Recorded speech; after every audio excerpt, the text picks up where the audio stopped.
Hey, alright, so I'm going to talk really quickly about some Washington Mutual stuff. And I don't know, I think it's high time that somebody starts at least questioning some of these news stories that come out and the authenticity of the information that they're presenting, because just about all of them are I don't want to say the journalists are liars, but they're either completely misinformed, or somebody's just handing them a sheet of paper and saying, write this, copy this in your own handwriting, and here's a check, and okay. Because it's mind-numbing at some of the just blatant stupidity that's still showing up. And, so I'm just going to show you a really quick one. This is from the Daily Beast, from October, I believe the date was October 9th.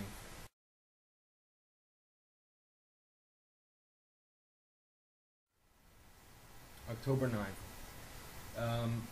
This is from Duff McDonald's new book, Last Man Standing, a story of how J.P. Morgan's takeover of Washington Mutual made CEO Jamie Dimon a Wall Street survivor. So, actually right now, J.P. Morgan, Jamie Dimon are looking for a successor for Jamie Dimon. And, you can speculate on that all you want. Maybe he'll be the next Treasury Secretary, or God help us if that happens, but what are you going to do? Okay, so the purchase of the assets and deposits of Seattle-based Washington Mutual, WAMU, in September 2008 was about as perfect a Jamie Dimon acquisition as one could imagine. WAMU, which called itself the Bank of Everyday People, had the tagline, "Woohoo," had seen 3 straight quarters of losses totaling $6.1 billion, and in mid-September fell victim to a good old-fashioned run on the bank. Can't imagine how that happened. In swooping in to pick up its assets, Dimon showed all the traits investors had come to expect from him: patience, speed, ruthlessness. The run on the bank happened because lots of information, lots of very, lots of very important, very confidential information began leaking to the press. And, most of the sources cited were unnamed sources at J.P. Morgan Chase. This is important because J.P. Morgan Chase was involved in what Washington Mutual has called sham negotiations, where they were pretending as though they wanted to buy the bank so they could get into their books. And they could see which assets they were going to want to take. They could see what assets they weren't going to take. So, they had signed a confidentiality agreement saying that they wouldn't release any of the information. It was going to stay between the two parties. And, all of a sudden, news reports start popping up with things cited to unnamed sources at J.P. Morgan Chase. Now, ruthless? Absolutely. And it was the FDIC that was ruthless as well. And I'm not just giving you my opinions on this stuff, although they are my opinions. You can do all this research for yourself. It won't take you long because a whole bunch of really cool people have been looking at this stuff for over a year now. And you can go to wamustory.com. You can go to my website, wamuqd.com, which is just wamuqd.com. From my website, there's lots of links to the other ones. Lots of really smart people, really average, everyday people, have put a lot of work into studying this case. And most of them are just absolutely appalled at what they've found. So what you'll find here, if you continue reading, is that in April, J.P. Morgan had offered $8 a share for Washington Mutual. And in September, they ended up getting the whole bank, all of its subsidiaries, assets, everything, for $1.9 billion. Which, everything was worth over $300 billion. And they paid 1.9. And along with everything else, they're arguing that the holding company, who had $4 billion in Washington Mutual Bank, JP Morgan is arguing that they bought that money fair and square from the FDIC. So they're arguing that, in essence, they paid $1.9 billion for 300 and some odd billion dollars worth of stuff and $4 billion in cash.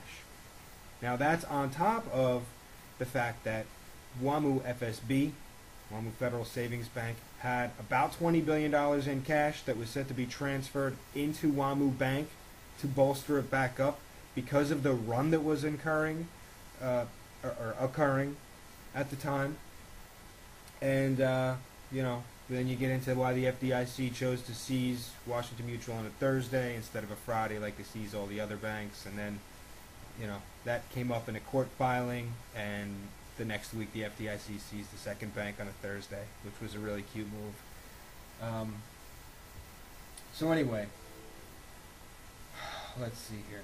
After the market closed on Thursday, the OTS and FDIC announced that WAMU was being seized in the largest bank failure in U.S. history, and its assets were being sold to JP Morgan Chase. WAMU had $307 billion in assets. Now, the FDIC is also required to basically hand a letter over to a bank that's going to be seized that says you need to rectify this quickly or we're going to seize you. And by default, if a company gets that letter, they have to tell their shareholders about it. They can't. It's not private information. It has to be public. Washington Mutual never got any letter. They apparently, supposedly, had absolutely no idea this was coming. Although they apparently hired their legal team that would represent them in bankruptcy court prior to the whole escapade. So, $307 billion in assets. Okay, here's the important part.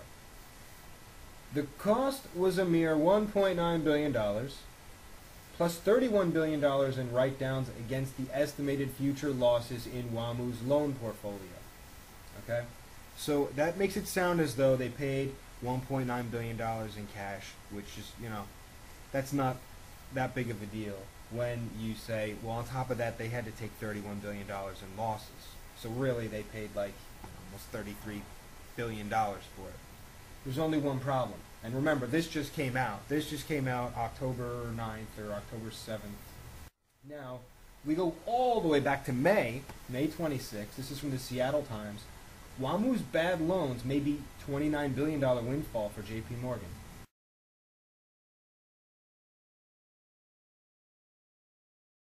JP Morgan Chase stands to reap a $29 billion windfall thanks to an accounting rule that lets the second biggest U.S. bank transform bad loans it purchased from Washington Mutual into income. In other words, when this deal happened, when it was presented to the public, to keep the public from saying, what do you mean you sold $300 billion worth of stuff for $2 billion? What do you mean? They come up with this thing, oh yeah, well, we're going to have to write this stuff, we're writing this down, $30 billion, we're going to take a $30 billion loss. Wait about 6 months, forget the loss, write it back up, we can write it back up now. Our shareholders want some, they want our price to go up, they want the value of our stock to go up, so guess what, we just found $30 billion.